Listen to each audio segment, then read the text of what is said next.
거룩하신 하나님 아버지 감사합니다.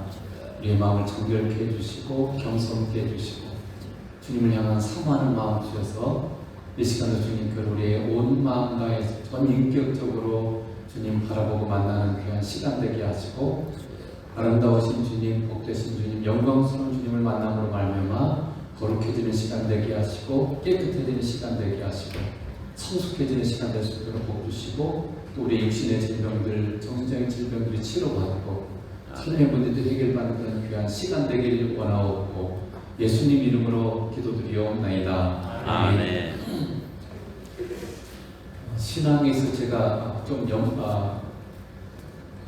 뭔가 궁금하면서도 좀 답답한 면이 뭐가 있었냐면 좀 하나님이 우리한테 눈에 보이게 나타나주시면 좋을 것 같은데, 그렇죠?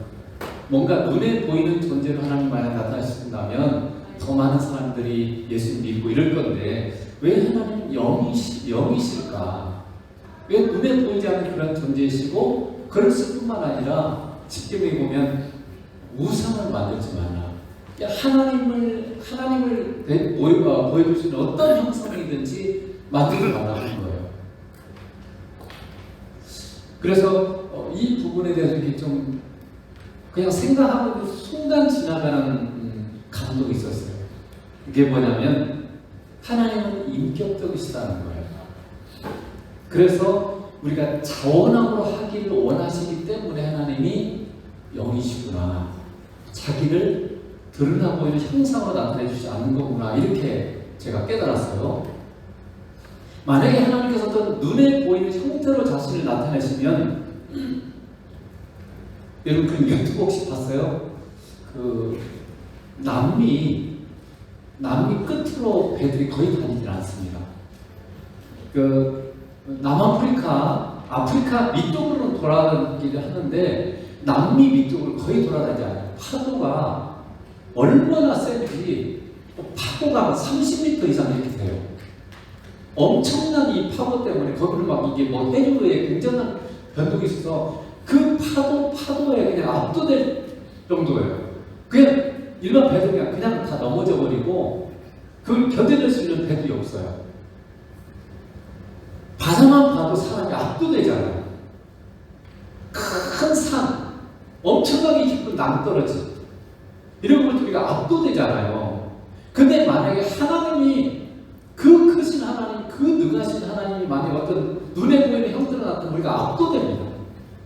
그래서 그 거룩하신 분 앞에 이 압도되기 때문에 그분이 뭔가를 말씀 우리의 선택이 자유롭지를 못해요. 그 권위 앞에 압도돼서 말하면 순종해야 돼요. 어쩔 수 없이. 그래서 우리가 압도되기 때문에 우리의 자유로 선택하지 못하고 자원함으로 할 수 있는 게 아닙니다. 어떤 큰 존재 앞에는요, 그 사람 한마디 하면 그냥 꼼짝 못하게 돼 있어요. 그냥 하고 싶지 않아도 해야 되는 거예요. 그래서 하나님은 자원함을 원하시잖아요. 그렇기 때문에 하나님이 보이지 않는 영이시고 어떤 눈에 보이는 형태로 나타나지 않고 보이지 않는 우리가 자원함, 자유로 우리가 뭔가를 하기를 원하실 분 하나님이 그런 식으로 우리를 만나시고 이렇게 한다는 거죠. 그래서 오늘 우리는 자유란 무엇인가, 그리고 그 자유로 무엇을 할 것인가를 이제 이 본문 말씀을 통해서 우리가 다루게 될 것입니다. 어째 자유는 뭔가? 오늘 2장 16절에 보면 너희는 자유가 있으나 이렇게 되어 있어요. 여기 NIV 영어 성경에 보면 자유자처럼 살아라 이렇게 되어 있어요. 근데 사실 우리 인간 여러분 자유가 있습니까? 우리 모든 인간은요 자유를 빼앗겼어요. 아무도 자유로운 사람이 없습니다. 자, 에베소서 2장 2절에 보면 이렇게 되죠. 그때 너희는 그 가운데서 행하여 이 세상 풍조를 따르고 공중의 권세 잡은 자를 따랐으니 곧 지금 불순종의 아들들 가운데서 역사하는 영이라. 그때는 뭐냐면요, 우리가 허물과 죄가 있을 때를 말해요. 우리에게 허물 있고 죄가 있을 때, 우리가 구원받지 못했을 때는 우리에게 허물과 죄가 있어요. 그때는요 우리는 허물과 죄 가운데 살았다는 거예요. 그 가운데서 행했다고 해요. 죄로 행했어요. 죄 가운데 행했어요. 그래서 어떻게 했어요? 우리는 세상을 따라가 세상의 방식 그리고 공중의 권세자한테 마귀를 따라 사는 삶을 살았다는 거예요. 자기도 모르게. 우리는 결코 이 허물과 죄를 벗어날 수 없는 삶을 살아요. 아무도 죄를 벗어날 수 없어요. 죄에게 종을 타는 삶을 사는 거예요. 아무도 내가 원하는 살 수 있는 사람 세상에 존재하지 않습니다. 내 마음대로 안 됩니다. 그리고 그때는 세상 방식을 자기도 모르게 세상 사람들 방식을 따라가요. 사람을 제일 힘들어하게 우리는 사회적 동물이라고 그러죠. 그래서 누군가로부터 내가 다르게 행동하면 나는 마치 그 외톨이, 따돌림 받을까봐 두려워하는 마음이 우리에게 있어요. 그러다 보니까 세상 사람들의 방식을 자꾸 따라가, 유행을 따라가게 돼요. 근데 그것은 다른 것이 아니라 사실은 공중의 권세자분자의 마귀, 사탄을 우리도 깨닫지 못한 채 사탄을 따라 사는 삶을 살고 있다는 그게 성경의 선포예요. 나는 자유롭게 산 것 같은데 사실은 죄에게 종을 타고 있고 사실은 세상을 따라가고 있고 사실은 마귀의 지배 아래 살고 있었다는 거예요. 그게 성경의 고백입니다. 그래서 그것을 바울이 로마서 7장에 보면 이렇게 되어 있어요. 자신이 아무리 율법이 옳잖아요. 의롭잖아요. 그래서 율법대로 살려고 아무리 해도 자신 안에는 죄로부터 자기가 벗어날 수 없다는 걸 깨달았어요. 로마서 7장 14절 보겠습니다. 우리가 율법은 신령한 줄 알거니와 율법은 영적이라는 거예요. 신령하다는 거예요. 좋다는 거예요. 그러나 나는 육신에 속하여 죄 아래 팔렸다. 근데 이 신령한 율법대로 내가 살아보려고 했는데 그게 안 되더라는 거예요. 그러면서 뭘 깨달았어요? 아, 내 안에 죄가 있구나. 나는 이 죄의 지배에서 벗어날 수 없구나. 그래서 로마서 7장의 마지막에 한탄이 나오죠. 아, 누가 나를 사망의 몸에서 건져낼 수 있을까? 이 죄로부터 나를 벗어날 수가 없다는 거예요. 이게 한탄이에요. 아무리 내가 선을 행하려고 해도 하나님이 기뻐하는 선을 행할 수가 없다는 거예요. 나는 죄의 지배 아래 있구나. 이걸 바울이 깨달았다는 거죠. 그래서 우리 모든 인간은 죄의 지배를 벗어날 수가 없어요. 그리고 그 죄가 있는 한은 마귀의 통치 아래서 우리가 벗어날 수 없어요. 우리는 다 마귀의 통치가 있어요. 여러분, 과거의 역사를 보면 과거에 이렇게 믿었어요. 사람들이 무식해도 무지해서 그렇지 사람들이 배우면 뭔가 유토피아가 되고 죄를 안 짓고 잘 살 거라고 생각했어요. 근데 어땠어요? 배울수록 더 악을 행하는 거예요. 그 모든 것이 보면 죄 때문에 그런 죄 때문에. 그런데 그런 우리를 예수님이 자유롭게 하셨습니다. 로마서 8장 36절에 보면 그러므로 아들이 예수님을 말해요. 하나님의 아들이신 예수님이 너희를 자유롭게 하면 너희가 참으로 자유로우리라. 그러니까 진정한 자유는 예수님을 믿고 예수님이 자유를 준 자만이 누릴 수 있는 거예요. 제가 자유를 사전적 의미를 찾아봤을 때 이렇게 돼 있어요. 남에게 구속을 받거나 무엇에 얽매이지 않고 자기 뜻에 따라 행동하는 것, 이렇게 돼 있어요. 자유란 말이. 그런데 여러분, 이런 것은 자유가 아니에요. 만약에 여러분이 어떤 선택을 하는데 상황 때문에 내가 선택했다. 두려워서 선택했다. 죽을 것 같아서 선택했다. 뭐예요? 그건 자유가 아닙니다. 아니면 내가 사람 관계에 매여서 선택했다. 그건 자유가 아닙니다. 내가 이렇게 하면 이 사람이 싫어할까? 이 사람이 또 괜히 오해할까봐 내가 이런 선택을 했다, 이런 행동을 하면 그건 자유가 아닙니다. 여러분이 다른 많은 사람들이 하기 때문에 내가 한다면 그것도 자유가 아니에요. 여러분이 돈이나 성공 같은 세상의 뭔가에 끌려서 선택했다면 그것도 자유가 아니에요. 그런데 여러분, 우리 인간은 대부분의 선택이 다 여기에 해당돼요. 이걸 벗어날 수가 없어요. 여러분의 모든 삶의 행동이나 선택은 자유했습니까? 자유를 선택했어요? 보기 싫어서 선택한다는 거죠. 좋아서 선택한다는 거죠. 뭔가 다 진정한 자유가 아니에요. 자유란 어떤 것에도 영향을 받거나 속박되지 않고 완전한 평강 가운데 본인이 옳다고 생각하는 대로 선택하는 거예요. 아무런 영향을 받지 않아요. 그리고 완전한 평강, 전혀 뭔가 두려움이나 염려가 없는 그런 완전한 평강 가운데 내가 선택해 이게 내가 옳다고 생각하는 선택, 그게 자유라는 거예요.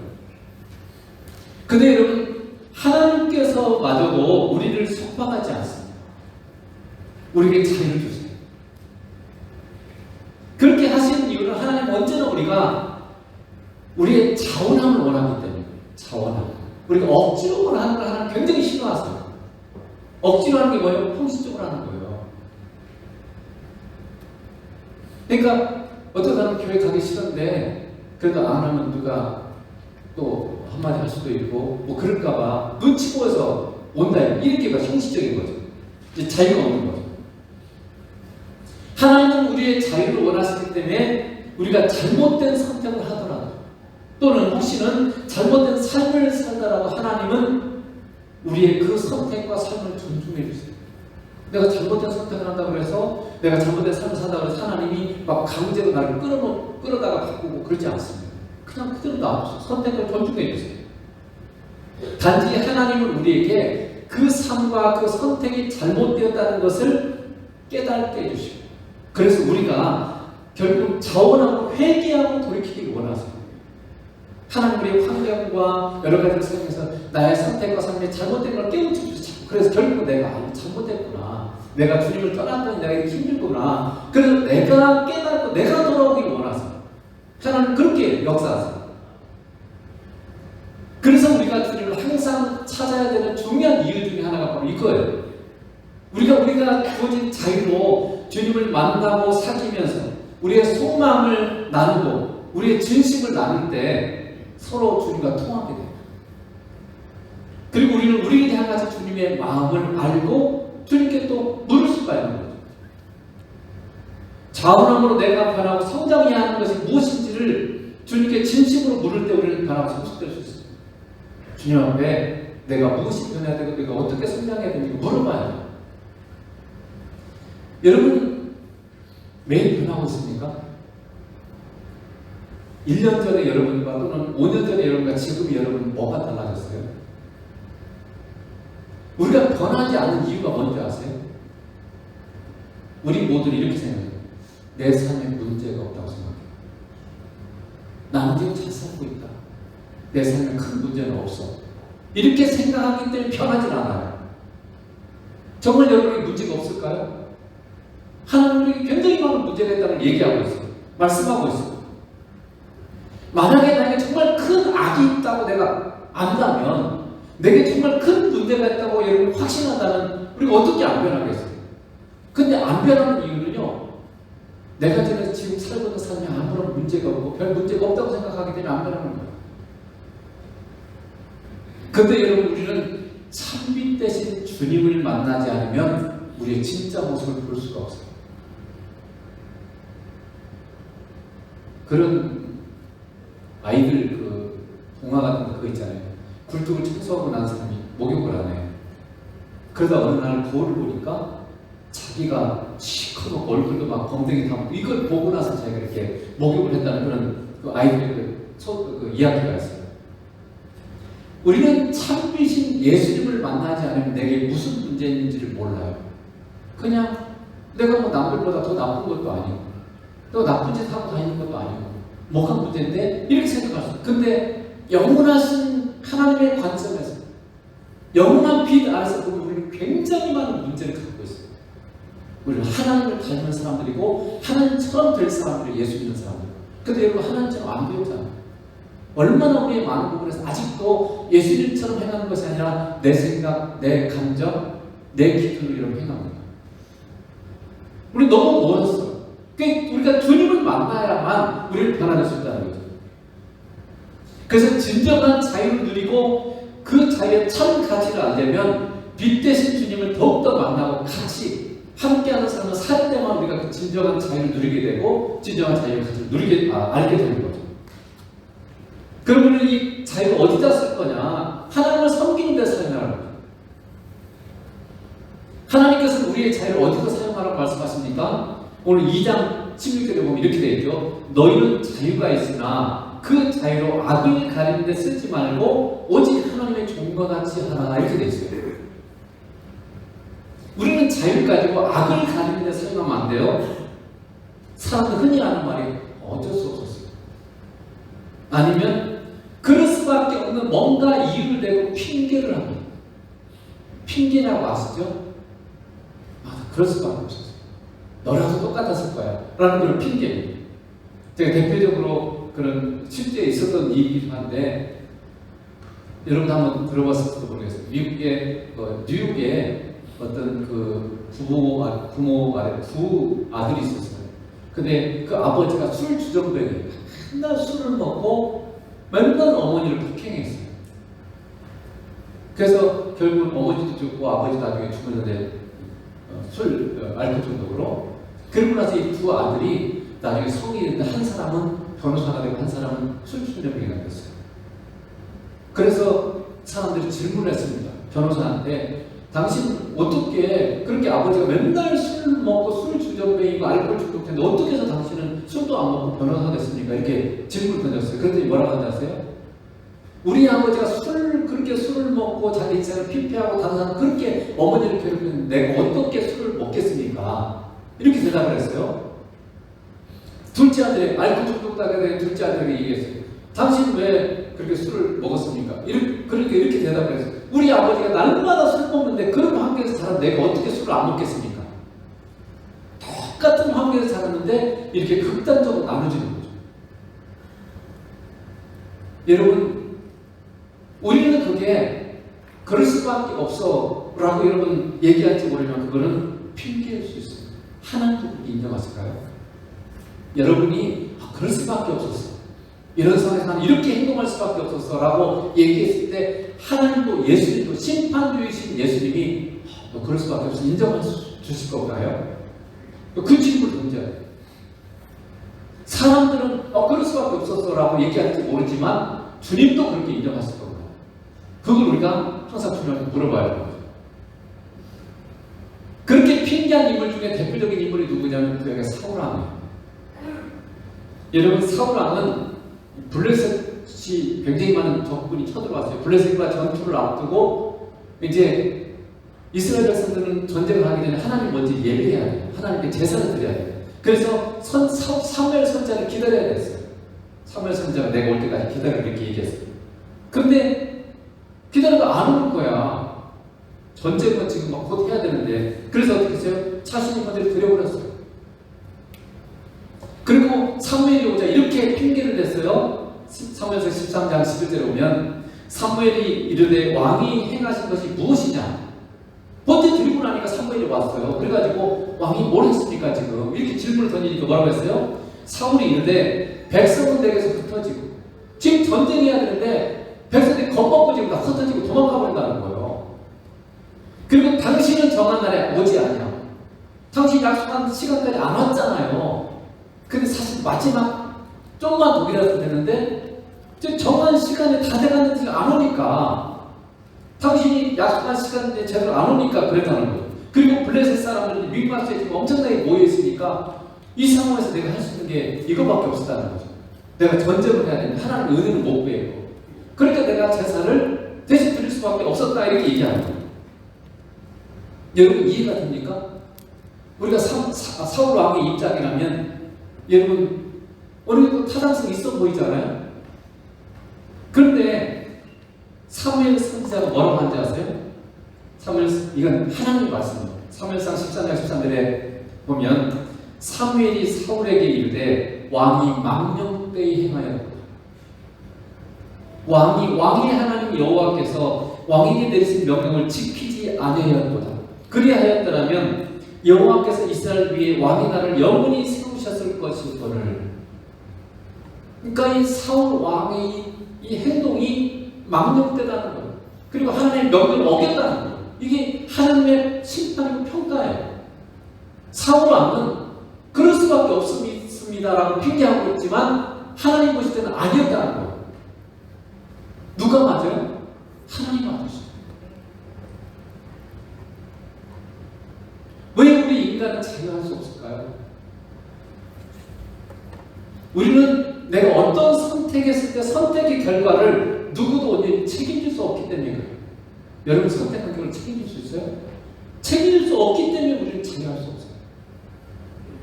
내가 선택한 결과에 대해서 누가 뭐라고 해도 어떤 상황이 발생해도 책임질 수 있고 영향을 받지 않는다면 우리는 자유할 수 있어요. 그렇지만 우리 인간 중에 걸어주는 사람이 없어요. 아무도. 여러분 그래서 성경에는 맹세하지 말라고 그러죠. 내가 죽어도 안 하겠다. 그 말을 또 하잖아요.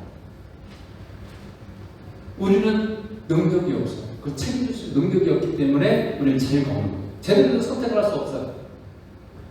그러므로 인간은 오직 예수 그리스도 안에서만 자유할 수 있습니다. 왜냐하면 우리가 주님이 말씀대로 선택하고 말씀대로 행하면 주님이 책임지시기 때문에, 주님을 믿음으로 그분이 책임지시니까 우리가 자유를 선택할 수 있어요.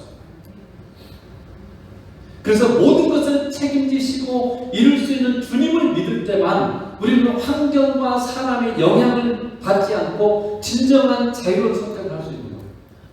지금 내가 주님과 동행 갔을 때 내가 이 선택을 했을 때 사람들이 오해할 수도 있고 사람들이 괜히 나를 미워할 수도 있고 뭔가 외톨이가 될 수도 있고 그렇지라도 주님이 나와 함께 하시고 주님이 모든 것에도 불구하고 나를 붙들어 줄 거예요. 주님이 다 믿음이 있을 때 내가 바른 선택을 할 수 있어요. 자유로운 선택을 할 수 있어요. 근데 이 주님을 믿지 않으면 누가 오해할까 그 선택을 할 수 없어요. 내가 이렇게 선택하면 저 사람이 나를 멀리하고 나는 외톨이가 된다든지 외로워져. 이렇게 되면 여러분이 자유로운 선택을 할 수 없는 거죠. 이제 주님께서는 하나님께서 우리에게 주신 자유를 본문 16절에 보면 하나님의 종과 같이 하라라고 말씀하세요. 오늘 16절에 그렇게 있죠. 하나님 오직 하나님의 종과 같이 하라. 이제 이 하나님의 종과 같이 하는 말은요, 하나님의 종처럼 살아라 이렇게 되어 있어요. 그 NIV 영역에서 Live as servants of God라고 되어 있죠. 이 말씀은 하나님을 섬기는 자로 살아라 이런 거죠. 그러니까 자유의 목적지가 뭐예요? 하나님을 섬기는 데 사용하는 거예요. 자유. 하나님 우리에게 자유를 주신 것은 이 자유를 가지고 뭐 하라고요? 하나님을 섬기는 데 사용해요. 그러니까 우리에게 주는 이 자유를 가지고 하나님을 기쁘시게 하는데 그 자유를 사용하라는 거예요. 그러라고 주신 거예요. 내 마음대로 내가 원하는 대로 쓰라고 준 게 아니에요. 근데 하나님이 우리에게 하나님을 섬기는데 이 자유를 사용하라고 말씀하신 의중을 읽으면 마음을 읽어야 하나님 왜 그렇게 말씀하셨어요? 그러면 그게 하나님을 위한 게 아니라 나를 위한 거예요. 물론 하나님을 기뻐하시죠. 성경은 분명히 우리에게 말씀하셨죠. 우리 인간이 가장 행복한 삶을 살 수 있는 길은요, 하나님을 가까이 하고 사랑하는 일밖에 없어요. 여러분이 세상에 많은 사람들 주변에 생각해보세요. 주님 없이 내 마음대로 사는데 그 내 마음대로 사는 사람이 행복하던가요? 여러분이 하고 싶은 대로 하면 행복한가요? 오히려 예수님을 사랑하고 예수님과 가까이 한 사람들이 행복해요. 자유가 없잖아요. 내 자기 마음대로 안 믿는 사람이 보거나 아니면 우리가 좀 초보적인 신앙의 사람이 볼 때는 자유가 없어 맨날 저렇게 하나님만 예수님만 섬기고 사는 것 같은데 그러면 내 마음대로 사는 게 더 행복할 것 같잖아요. 근데 내 마음대로 사는 게 아까 뭐라고요? 그게 사실은 죄의 종로를 타는 거고 사단의 종로를 타는 거예요. 자유로운 삶이 아니에요. 오히려 예수님과 함께하면 그것이 행복하다는 거예요. 이사야 58장 11절에 그래서 하나님이 이렇게 약속하셨습니다. 여호와가 하나님의 이름이에요. 하나님이 너를 항상 인도하여 메마른 곳에서 우리의 삶이 메마른 정말 힘든 상황에서도 뭐라고요? 내 영혼을 만족하게 하며 내 뼈를 견고하게 하는 내 삶의 모든 그 기반들을 하나님께서 튼튼하게 준다는 거죠. 너는 물된 동산 같게 하고 메마른 곳에서는 물이 정말 중요하잖아요. 저기 중국 지방에는 물이 없기 때문에 이 물이 굉장히 중요한 자원이죠. 물이 있다는 건 굉장히 중요하고 여러분 모든 큰 도시들은 항상 물 주변에 있습니다. 큰 강이 흘러가요. 왜냐하면 사람이 먹기에는 반드시 물이 필요하기 때문에 큰 강이 있지 않으면 대도시가 형성될 수 없어요. 그래서 하나님과 함께하면 우리에게 물된 동산 같고 물이 끊어지지 않은 삶 같을 것이다. 하나님이 인도하는 인생, 하나님과 함께하는 인생은요, 메마른 곳, 사람들이 정말 힘들어서 견디기 힘든 곳에서도 그 영혼이 만족하고 강건하고 물된 동산처럼 만족하며 물이 끊어지지 않은 샘처럼 항상 만족과 행복 속에 살게 될 것임을 약속하고 있습니다. 하나님과 함께하면, 예수님과 함께하면 우리는 어디서든지, 남들은 정말 염려하고 걱정하고 근심하고 힘들어 죽을 것 같은 그런 상황에서도 예수님과 함께하는 사람은 어떻게 해요? 바울이 이렇게 말하죠. 바울이 감옥에 있으면서 뭐라고 했어요? 내가 너에게 말하니 항상 기뻐하라. 다시 말하니 기뻐하라. 의무감으로 그렇게 했어요? 바울이 감옥에 있는데도 바울이 주 안에서 기뻐하고 있어요. 주님과 함께하기 때문에 행복한 거예요. 기쁜 거예요. 만족한 거예요. 그래서 일체의 비결을 너에게 알려주겠다 하면서 뭐라고 되어 있어요? 내게 능력 주신 자를 내가 모두 할 수 있다. 이걸 배웠다는 거예요. 주님과 함께하면, 하나님과 함께하면 우리 인생이 어떤 극악한 상황에서 나는 만족하고 행복할 수 있다는 걸 바울이 배웠다는 거죠. 그래서 은혜와 사랑이 풍성하신 하나님께서 우리에게 은혜와 사랑을 풍성히 부어주시는 길은요, 우리가 하나님 가까이 하는 길밖에 없어요. 하나님 강제로 우리에게 뭘 주지 않습니다. 우리가 자원함으로 하나님께 다가가야만, 예수님께 다가가야만 그분이 우리에게 은혜와 사랑을 부어주세요. 그래서 하나님은 언제나 우리에게 하나님을 섬기라, 사랑하라고 말씀하는 거예요. 그분이 뭔가 부족해서가 아니라 우리를 사랑하시기 때문에 우리에게 그분의 놀라운 걸 주고 싶어요. 우리에게 놀라운 걸 주려면 어떻게 돼요? 우리가 하나님 곁에 가야 돼요. 부모가 아무리 좋은 걸 선물을 준비해도 자식이 안 오면 어떻게 해요? 선물을 못 주잖아요. 지금이야 뭐 택배도 있고 뭐 하지만 과거에 그랬잖아요. 하나님 우리를 너무 사랑하시기 때문에 우리가 그분이 가진 최고의 것을 가지고 싶어요. 사실은 하늘에서가 모든 신령한 복을 우리가 이미 주셔서 예수 그리스도 안에서 그걸 누리는 길이 뭐예요? 예수님과 함께하는 길밖에 없어요. 예수님과 함께하는 길, 예수님을 사랑하는 길, 예수님을 섬기는 길, 그것만이 여러분이 하늘에서가 모든 하나님과 가진 모든 좋은 것들을 누리는 길은요, 우리가 예수님을 사랑하고 예수님과 함께하는 길밖에 없어요. 그래서 너희가 가진 자유를 가지고 하나님을 섬기는 데 사용해라, 하나님을 사용하는 데 사용해라, 이렇게 하나님이 이렇게 말씀하는 거죠. 근데 이 하나님의 의중, 마음을 읽지 못하면 어떻게 돼요? 우리를 억압하고 속박하고 굉장히 권위주의적인 그런 분으로 하나님을 오해할 수 있어요. 그 세상 사람은 그렇게 많이 오해하죠.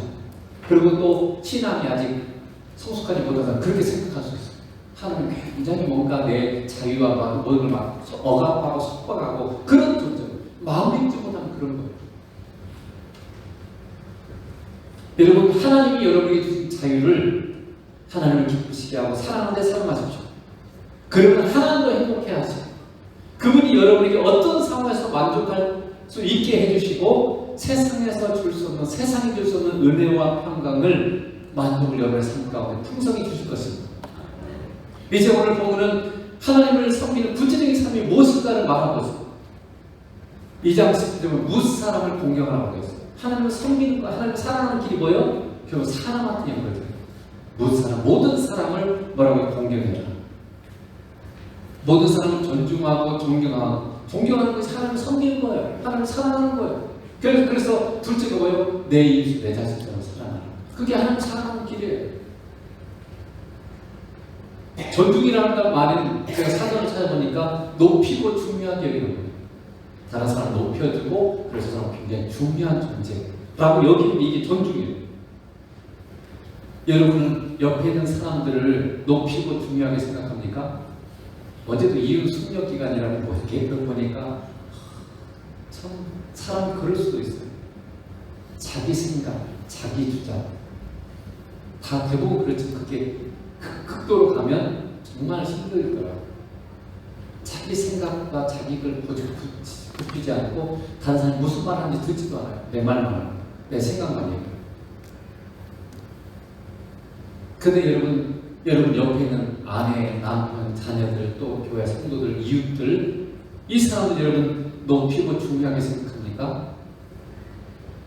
여러분 여러분이 만나고 여러분이 옆에 있는 사람들이 우연히 있는 것이 아니라 하나님의 섭리 가운데 하나님이 여러분 옆에 두셨어요. 비록 여러분이 선택했습니다.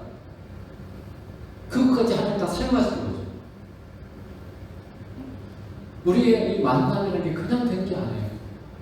왜 그 순간 그 사람이 눈에 들어왔을까요? 차라리 안 만났더라면. 그런 사람도 있잖아요. 인생을 살다 보면 부부간에 마음에 안 들고 근데 다른 사람 눈에 띄었을 때 왜 이 사람이 내게 눈에 드러나지고 내 인생이 비참하고 비통하게 됐을까? 이럴 수도 있잖아요. 근데 그게 뜬 게 하나님의 섭리예요. 그래서 우리가 만나는 사람들이 다 하나님이 우리에게 허락하신 존재들이라는 거죠. 하나님께서 뭔가 계획이 있어서 여러분을 만나게 하셨다는 거죠. 그러면 여러분 이런 질문을 던져야 돼요. 하나님, 이 사람을 통해서 되게 무엇을 깨우쳐 주고 싶으신가요? 저에게 무엇을 가르쳐 주고 싶으신 건가요? 그래서 우리 엔디네 가족도 우리 한국에 지금 오늘까지인데 이제 오늘까지 하고 이제 못 온다 그래요. 2년 정도 있다 그래요. 제가 이렇게 엔디네 가족 왔을 때 하나님께서 왜 저 가족을 여기에 오게 하셨을까? 물론 선택이죠. 뭔가 하나님의 의중이 있었겠죠. 계획이 있었겠죠. 그걸 캐치해야 돼요. 중요한 거. 그걸 붙잡았는지 모르겠어요. 정말 2년 동안 어쨌든 뭐 영광이란 전혀 생각지도 못한 땅에 왔잖아요. 하나님 인도하시기 왔는데 왜 하나님이 여기를 보내셨을까? 우리 각자도 마찬가지예요. 왜 하나님이 이 사람을 내가 만나게 하시고 이런 사람들 내 옆에 두셨을까? 뭐를 나한테 가르쳐주고 싶은 건가? 이걸 여러분 질문해야 돼요. 질문. 왜 이런 사람 만나서 내 인생이 힘든가? 라고 우리가 한탄할 게 아니라 왜 하나님이 이런 사람을 나한테 부르셔서 나한테 뭘 가르쳐주고 싶으세요? 이걸 여러분이 사실 질문해야 되는 거예요. 하나님께서 심지어 악인도 악한 을 쓰신다고 돼 있잖아요. 그러니까 우리 옆에 있는 사람들은 긍정적이든 부정적이든 우리를 성장시키는 역할을 하는 거예요. 나는 성숙시키는 역할을 하는 사람들인 거죠. 하나님께서 만나게 해주셨기 때문에 높이고 중요하게 여겨야 돼요. 그렇게 안 되면 그렇게 할 수 있는 은혜와 능력을 달라고 기도해야 돼요. 하나님 그렇게 지금 말씀하셨잖아요. 무사람을 공경해요. 안 되면 기도해야죠. 저런 사람 어떻게 내가 공경합니까? 저런 사람 어떻게 내가 존중합니까? 라고 할 게 아니라 하나님 하시라고 말씀 그렇게 하시면 은혜를 주세요. 이렇게 여러분 해야죠. 그리고 그러면 그것 자체가 복이죠. 이미 내가 안 되는 것 때문에 내가 부족함을 깨닫고 하나님 내가 엎드리는 거 하나님 만나는 것 자체가 복이죠. 이미 우리 옆에는 내게 도움을 주는 자도 있지만 기도하게 만드는 사람도 있어요. 내게 유익을 주는 사람도 귀합니다. 그러나 내게 기도하게 만드는 사람은 나의 성장을 위해서 굉장히 중요한 사람임이 틀림없어요. 여러분 그렇지 않던가요? 나 너무 힘들게 만들어서 기도하게 만든 사람, 그 사람 때문에 내가 굉장히 많이 성장했다는 것을 인정하지 않을 수 없어요. 그래서 우리가 주님을 만나고 성장하게 됐을 때 기도하게 만든 그 사람이 정말 고마우면서도 한편으로는 안타까운 마음도 있죠. 같이 잘 되면 좋은데 부정적인 역할을 해가지고 나를 성장하게 만들면 그 사람은 상급이 없잖아요. 도움이 안 되죠. 그 사람 자신이. 그래서 하나님께서는 우리에게 무사람을 여러분 공경하라고 말하고 있습니다. 근데 이 무사람을 공경하면서 세 부류로 설명하죠. 첫째는 형제를 사랑하라고 되어 있어요. 여기 보면 그렇죠. 형제를 사랑하는 형제를 사랑하는 것이 하나님을 섬기는 거예요. 여러분 옆에 있는 예수 믿는 사람들을 사랑하는 것이고 그들을 사랑하는 게 하나님을 섬기는 거 하나님 사랑하는 거라는 거예요. 여러분 우리 교회는 스스로 질문하는 우리 교회는 모든 누구나 존중받는 교회인가? 그리고 누구나 사랑받는 교회인가? 그럴까요? 많이 부정한 면이 있죠. 다른 말로 말하면 여러분이 교회잖아요. 여러분에게 그 질문을 나는 모든 사람을 존중하고 교회 오는 모든 사람을 존중하고 그들을 내가 사랑하고 있는 건가? 이렇게 질문을 여러분에게 던져야 돼요. 내 입장에서 내가 사랑받지 못하고 내가 존중받지 못하고 있어라고 그런 부분도 물론 그런 우리가 생각해야 될 부분이기도 하지만 나는 그러면 다른 사람 존중해주고 나는 그러면 다른 사람 사랑하고 있는가? 이렇게 질문을 던져야죠. 신앙은 언제나 자신에게 적용하는 거예요. 자신에게. 그래서 여러분 주님께 그런 부분도 기도해요. 주님, 나는 어떻게 교회 성도들을 존중하고 사랑해야 될까요? 내가 가진 어떤 것은 하나님 교회 성도들을 사랑하고 존중할 수 있을까요? 그래서 여러분 뭔가 하나님께서 감동 주신 그걸 따라하면 돼요. 순종하면 돼요. 작은 부분이라도 하나님에게 감동 주신 그걸 내가 순종하면 되는 거죠. 그게 형제를 사랑하는 거, 그게 하나님을 섬기는 길이에요. 두 번째로 하나님을 두려워하는 것이 하나님을 공경하고 사랑하는 거예요. 섬기는 거예요. 하나님에 대한 가장 기본적인 태도가 뭐냐면 경외예요. 경외의 가장 중요한 거 뭐냐면 두려움. 하나님을 두려워하는 거예요. 하나님께서는 우리의 모든 것을 보시고 계시고 반드시 심판하신다는 두려움이 있어요. 하나님 앞에 우리는 아무것도 감출 수 없어요. 그래서 예수님께서 누가복음 12장 5절에 이렇게 말씀하셨죠. 마땅히 두려워할 자를 내가 너희에게 보이리니 곧 죽인 후에 또한 지옥에 던져놓을 권세 있는 그를 두려워하라. 내가 참으로 너희에게 이르는 그를 두려워해. 누구를 두려워하라고요? 사람 두려워하지 말고 하나님 두려워하라고. 사람 두려워하면 하나님 두려워하지 않습니다. 그런데 하나님을 두려워하면요 사람 두려워하잖아요. 더 두려운 분이 진짜보다 두려워할 분이 하나님이거든요. 하나님이 모든 걸 보시고 계세요. 하나님 모든 걸 심판하시고 하나님이 모든 걸 결정하세요. 사람은 하나님 허락하신 속에서는 가능하지만 내가 죽여도 나를 지옥에 보내는 게 아니에요. 하나님 나를 천국으로 보낼 거죠. 그냥 이 땅에 우리 삶만 끝나는 육체적인 법은 끝나는 거지 우리 영원한 삶은 시작되는 거예요. 하나님께서만 우리를 지옥에 건져낼 권세도 있고 지옥에서 건져낼 권세도 있는 거죠. 하나님을 두려워하는 사람은요 악과 거짓을 행하지 않습니다. 요즘 탄핵 사람들이 얼마나 많은 거짓말들을 많이 합니까? 왜 그러세요? 하나님에 대한 두려움이 있기 때문에. 하나님이 보고 계시고 듣고 계세요. 민수기 14장에 뭐라고 했어요? 내 귀에 들리는 너에게 내가 행해주겠다. 그러니까 우리가 하는 말들, 행동들 굉장히 중요해요. 하나님 다 듣고 계세요. 다 보고 계세요. 그리고 그대로 하나님이 반드시 갚아주세요. 이걸 알면 우리가 두려워하는 거예요. 하나님 두려워할 줄 알아요.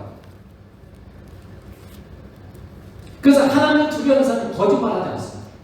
기독교의 중요한 특징이 거짓말하지 않아요. 하나님 두려워해요. 하나님 다 보고 계시잖아요. 악을 행하지 않는 거예요. 하나님 보고 계시는데 어떻게 악을 행해요?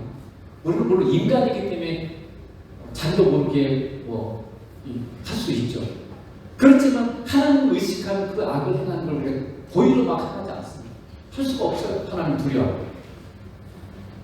그런데 요즘 보면요, 심지어 믿는 사람들마저도 하나님을 두려워하지 않아서 거짓과 악을 행하며 조금도 망설이지 않는 자들, 두려워하지 않아요. 교회에서 함부로 말하고 함부로 행동. 심지어 하나님 대적하는 말도 해요. 하나님을 두려움이 없어요. 양심이 활 맞았어요. 하나님 반드시 뿌린 대로 거두게 하시고 심판하시고 갚아주십니다. 그리고 여러분 하나님을 기쁘시게 하고 하나님을 사랑하라. 사람을 사랑하는 삶을 사세요. 그게 하나님을 섬기는 길이에요. 세 번째로 권세를 존재하는 것이 하나님을 섬기는 거라고 되어 있죠. 지난 중간에 말씀드렸죠.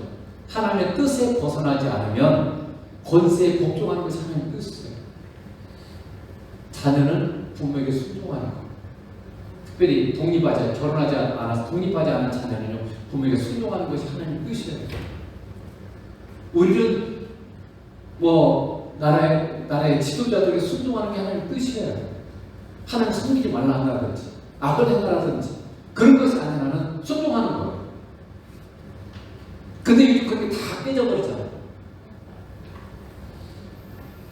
공동체 지도자들, 직장의 상사들, 정부와 지자체 지도자들 여러분 존대해야 돼요. 그게 하나님을 사랑하는 길이고 하나님을 섬기는 길이에요. 근데 우리가 얼마나 말로 많은 행동으로 하나님 이 지도자들을 요즘 권위를 무시해요.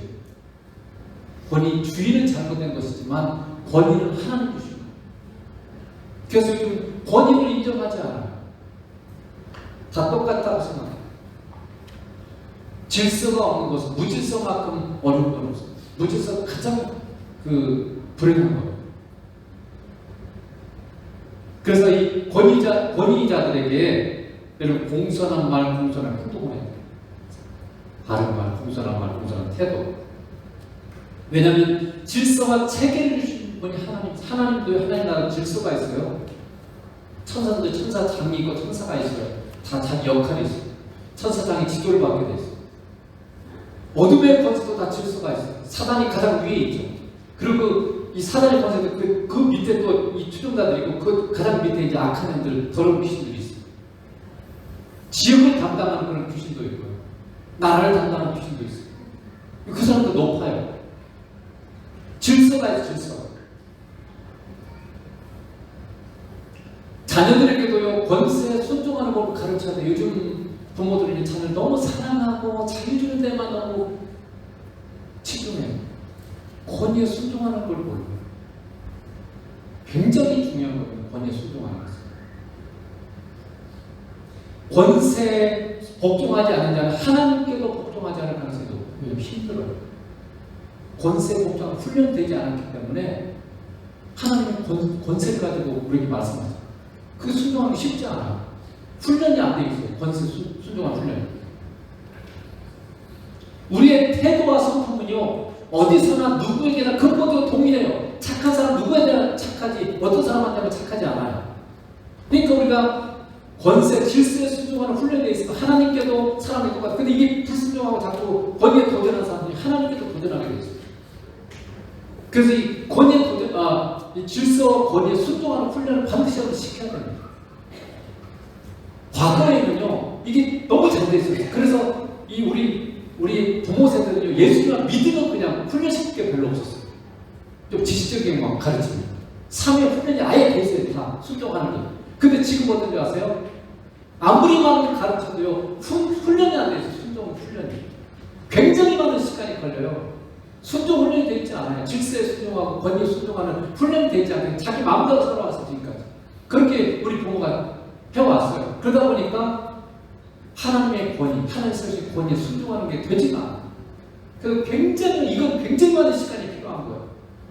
그래서 어렸을 때 해놓지 않으면 나이로 살면 너무 힘든 거예요.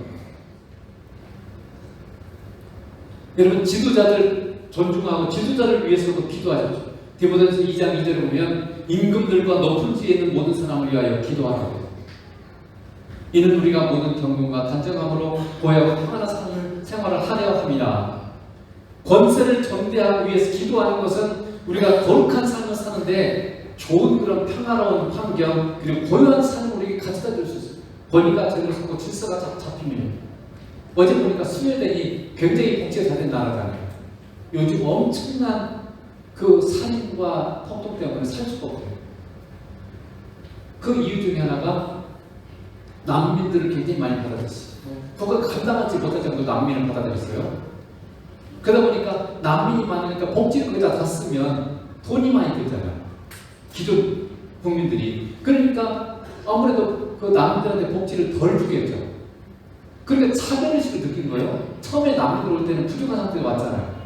저 사람들 많이 들고 우리는 못 이룬 것 같은 폭도 일어나고 그런 사람들이 뭐 어떻게 해요? 자꾸 이제 마약 이런 걸 자꾸 이렇게 악한 쪽으로 흘러가는. 그러니까 엄청난 막 이렇게 사태가 발생하는 거예요. 질서가 정말 중요하다는 걸 알 수가 있고, 그래서 이 평화로워야 우리가 거룩한 삶을 사는데 도움이 된다는 거예요. 하나님의 모든 말씀은 우리에게 유익을 주시기 위한 하나님의 사랑과 지혜가 담겨 있습니다. 주님을 위해서 질서를 지키고 권세를 존중하는 것은 불복이 아닙니다. 하나님을 섬기는 것이라는 걸 여러분 잊지 말고, 부모에게 순종하는 것, 나라의 질서에 순종하는 것, 또 그 회사의 체계들에 순종하는 것은 여러분 그냥 굴복이 아니에요. 주님 때문에, 주님의 나라를 위해서 하나님을 섬기는 방법으로 우리가 섬기는 길이기 때문에 우리가 그래서 순종하는 것이지, 나는 그렇게 해서 뭔가 세상에서 성공하고 더 빨리 순진하고 이루기 위해서 그런 게 아니라는 걸 기억하고, 하나님이 기뻐하신다라고 하는 걸 기억하면서 정말 순종의 삶을 사시는 주님을 축복합니다. 기도하겠습니다.